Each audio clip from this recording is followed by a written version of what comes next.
Thanks, everyone. So I'm actually, I have a confession to make. Just a few hours ago this morning, I got all my wisdom teeth taken out. And my dentist tells me I've got about 4 hours window before I turn into a chipmunk. So this is just the right time. Pardon me if I sound a bit funny.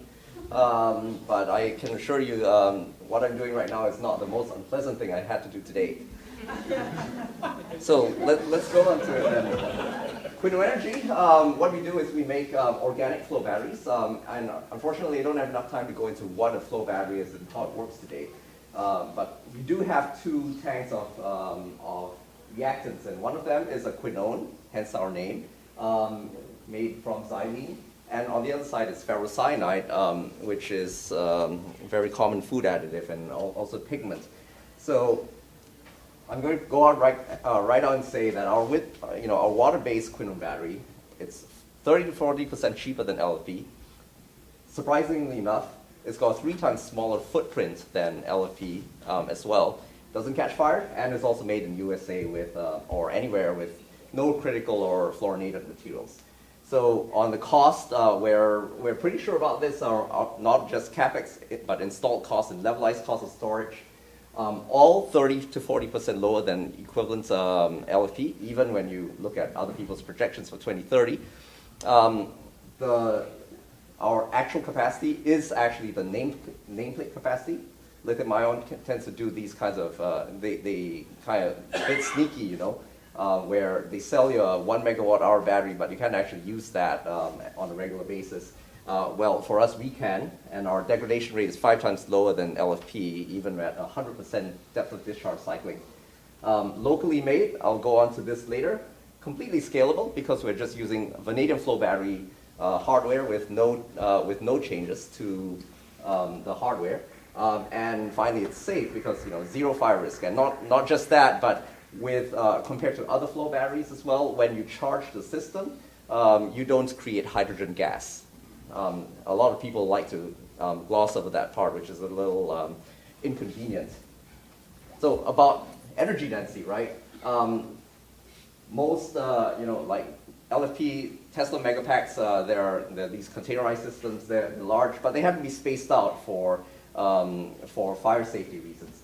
Well, with liquids, you can use the volume a lot more efficiently. So here, this is just a photo of a tank farm in Houston. You can see there's many others of those, but those 2 tank farm, those 2 tanks here, one for the Negalite, one for the Posilite, together will hold about 3 gigawatt hours of storage, which is actually 3 times the energy density in terms of land area compared to lithium-ion. And not only that, it doesn't catch fire.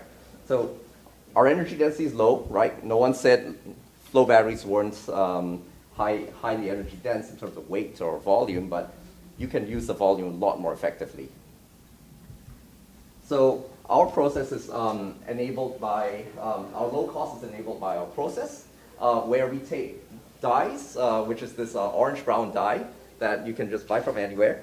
And we have a 1-step zero-waste conversion process that uses a flow battery hardware itself as a production reactor to convert the raw material into the final product.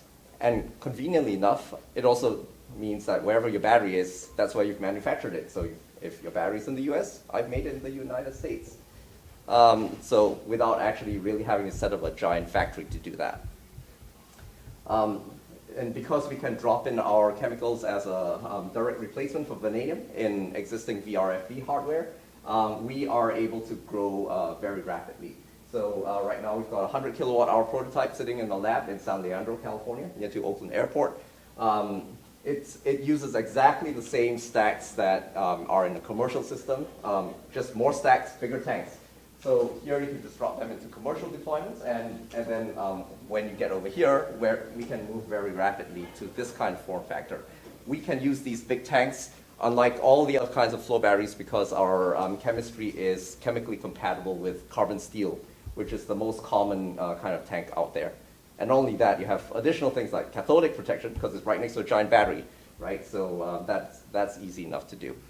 So I just want to leave here with the team. My CTO and co-founder Mesam is in the audience too. You can come to both of us in case, like, I start sounding like a chipmunk. And so we're a venture-backed company, and we're now seeking investment. Actually, we're raising our Series A to move to the next phase of growth to make good on those large deployments. But fortunately, we're leveraging all the rest of the supply chain, and that's how we can move really quickly. So I welcome your questions, and if not, I'll talk with you outside. Thank you very much. Fantastic. Thank you.